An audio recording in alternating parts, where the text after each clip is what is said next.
اپنے اندر سے اپنے آپ کو حسین بنانا کہ کم سے کم ریسورسز میں زیادہ سے زیادہ لوگ تمہارے ساتھ کام کرنا چاہیں تو لوگ یہ کہیں کہ یار میں اس کے ساتھ اس لیے کام نہیں کر رہا کیونکہ یار یہ پیسے اچھا دیتا ہے. لوگوں کو قائل کرنا میں اس کے ساتھ اس لیے کام کر رہا ہوں یار اس کے ساتھ گروتھ بہت ہے, اس کے ساتھ سیکھنے کو بہت ملتا ہے, چیلنج بڑا ہے اس کے ساتھ, بہت مزہ آتا ہے اس کے ساتھ چلنے کے اندر. اپنی شخصیت کو ان لمحات میں لے کے جاؤ, ان گرائنڈز میں لے کے جاؤ, ان محل میں لے کے جاؤ جہاں پہ تمہارا نفس چیخے مار دے. ان کمفرٹ زون اور کنوینئنس کو چھوڑو گے, دیکھنا تمہارے اندر ایسی ایک امامت آنا شروع ہو جائے گی کہ تم بات کرو گے اور لوگ بیٹھ جائیں گے وہاں پر. باقی سفر یہ لمبا ہے, اس کی لیکچر شاپس بھی بہت لمبی ہیں, اس کی ورک شاپس بھی بہت لمبی ہیں. اگر زندگی کے اندر وہاں تک پہنچنا ہے جہاں واقعی تم ایک امپیکٹ کریٹ کر سکتے ہو لوگوں کے دلوں میں, تم ایک طوفان کھڑا کر سکتے ہو لوگوں کے دلوں میں, تم لوگوں کے دلوں کے اندر وہ انقلاب پیدا کر سکتے ہو کہ وہ کم پیسوں میں تمہارے ساتھ کام کریں, کم پیسوں میں تمہارے لیے والنٹیئر کریں.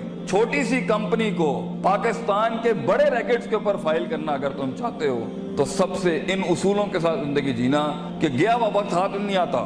دس از یور ٹائم. فضولیات کے اندر وقت ضائع کرنا ہے, آگے جا کے چھوٹی چھوٹی چیزیں کہاں کام آتی ہیں آپ سوچ نہیں سکتے. کہاں کہاں پر کون سا بیج لگایا ہوا ہے, وہ کہاں کہاں پر کیسے جواب دیتا ہے پتہ نہیں ہے. عبداللہ بن مسعود ایک چھوٹا سا بیج تھا آپ صلی اللہ علیہ وسلم کا. آپ نے ایک دفعہ دودھ مانگا ان سے رضی اللہ تعالیٰ عنہ تو انہوں نے دودھ نہیں دیا. انہوں نے کہا میں مالک سے پوچھے بغیر نہیں دوں گا. چھوٹا سا بیج تھا, ابو بکر کے ساتھ جا رہے تھے, چھوٹی سی انویسٹمنٹ کی. آگے جا کے عبداللہ بن مسعود کتنا بڑا عالم دین, کتنا بڑا فقہ کا امام اور پھر گورنر بنے. تو اپنی زندگی میں یہ چھوٹی چھوٹی انویسٹمنٹس کرتا رہے اور فوکس رکھے اپنی منزل کے اوپر, اپنے دشمنوں کو اینالائز کرے. وہ زندگی جس میں بالکل ہی کوئی دشمن نہیں ہے یہ بھی کوئی زندگی ہے. اس کا مطلب ہے تیرے کلیجے نے چیلنج نہیں کیا کسی کو. اور اگر وہ زندگی جس میں ہر بوئے تو ہوتے ہی دشمن ہے بھی میرے خیال میں ڈنگر زندگی ہے, یہ اندر بھی کوئی فائدہ نہیں ہے. ہر جگہ ہی تو عجیب تیری شخصیت ہے کہ لوگ تجھ سے چڑ کھا جاتے ہیں. زندگی وہ ہے جہاں دشمنیاں بھی ہوتی ہیں, دوست بھی ہوتی ہیں اور اینڈ میں دشمن بھی. ورائتا نا سید خلون فی دین اللہ افواجا, تیری فوج کا حصہ بنتا ہے دشمن بھی. زندگی وہ ہوتی ہے کہ جہاں تیری جیت کے اوپر بھی تیرا دشمن کہے یار کیا اس پٹھے کا بندہ تھا جیتنا یہاں پر. اور زندگی وہ ہوتی ہے جس میں دشمن تجھے ہرانے کے بعد بھی کہے بندے کو تو میں نے گرا دیا ہے لیکن جیت وہی ڈیزرو کرتا تھا, پٹھا وہی مضبوط تھا. اتنا کہتے ہیں اپنے دشمنوں کو اتنا ہارڈ ٹائم دے کہ ان کی کلیجوں سے چیخ نکل جائے کہ ہم نے واقعی کوئی شیر یا شیر سے ہارے ہیں یا شیر کو ہرایا ہے. دونوں حالت کے اندر شیر کی تعظیم ہوتی ہے, بندے کی تعظیم نہیں ہوتی.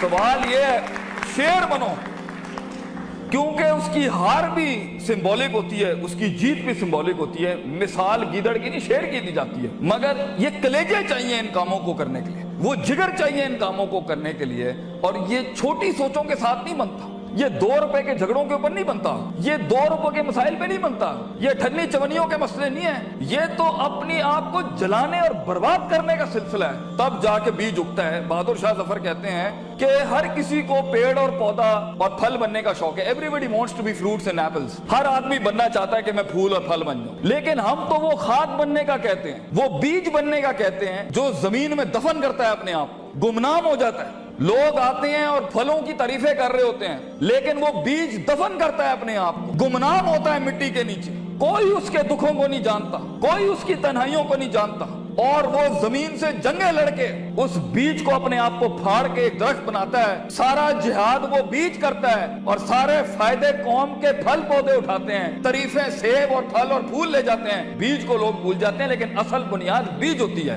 بیج بننا اس امت کا بیٹا, اس قوم کے اپنی ویژن کا, اپنی کمپنی کا, اپنے خاندانوں کا بیج بننا کہ تمہاری بنیادوں کے اوپر نسلیں جمع ہوں, نسلیں کھڑی ہوں, پھل پھول لگیں تمہیں. اور انہی درختوں کو پھل لگتا ہے جن میں عاجزی ہوتی ہے, جو جھکے ہوئے ہوتے ہیں, جو ہمبل ہوتے ہیں, جو اپنی نفس سے آزاد ہو کے قوم کے جمیع تر بینیفٹ کے اوپر اپنے تکبر کی قربانی دیتا ہے, اپنی میں کی قربانی دیتا ہے, اپنی مزاج کی قربانی دیتا ہے, اپنے وقت کی قربانی دیتا ہے, بغیر مفادات کے کھڑا ہوتا ہے, بیماریوں میں لڑتا ہے اپنے خوابوں کے لیے. ایسے لوگ جا کے پھر جا کے کئی پرسنٹ کا چینج آتا ہے. اور یہ کرتے رہنا ہوتا ہے, کرتے رہنا ہوتا ہے اس حد تک کہ آپ کو پتہ بھی نہیں ہوتا کہ آپ کا نام کن کن محفلوں میں اور کن ستاروں اور افلاک کے اوپر چلا جاتا ہے. تو یہ شہرت کے لیے, لوگوں کو جھکانے گرانے کے لیے, کسی کو ذلیل کرنے کے لیے, کسی کو تھلے لگانے کے لیے انسان خواب نہیں دیکھتا.